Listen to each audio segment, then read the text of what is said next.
Welcome back, everyone. Well, they may only be teenagers, no jobs, no bills to pay yet, but you can bet they probably already have their share of stress. In fact, a recent survey shows while most adults say their stress level is about a 5.1 on a scale of 10, teens say theirs is nearly a 6.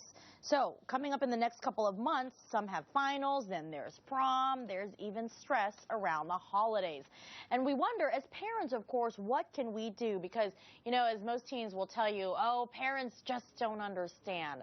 That's why this morning we have brought in psychologist John McCain from Bayless Healthcare to talk about what to look for and what can we do, because this is a growing problem. First of all, thanks for joining us, Dr. McCain. It's my pleasure. Thank you. Let's talk about some of the issues. What are kids stressing over? They're stressing over the fact that they're starting to come into the adult world. It's not like they have more responsibilities than adults do. They're stressing about school. It's a huge stress. They understand there's a lot at stake. School is very important to them. In fact, their stress levels peak during the school years. They're stressing about friends and being humiliated and embarrassed, and you know, the fear of looking stupid and failing, plus really dealing with things that have hurt them and disappointed them that are coming back on them. They're at an age now where they can reflect on the past and rethink things, but they're also worried about looking ahead and being worried about what's coming next. So even teenagers do start worrying about what's around the corner. Okay. Absolutely. So what are the signs and symptoms would you tell parents? Okay. Mostly changes in eating and sleeping, in either direction. Eating more compulsively out of stress, eating less and eating in a way that's not healthy, that's one. Okay. One of the biggest ones, too, is also changes in sleeping patterns. Kids that have difficulty falling asleep or staying asleep. We don't understand sometimes that teenagers actually require more sleep than adults in order to be healthy.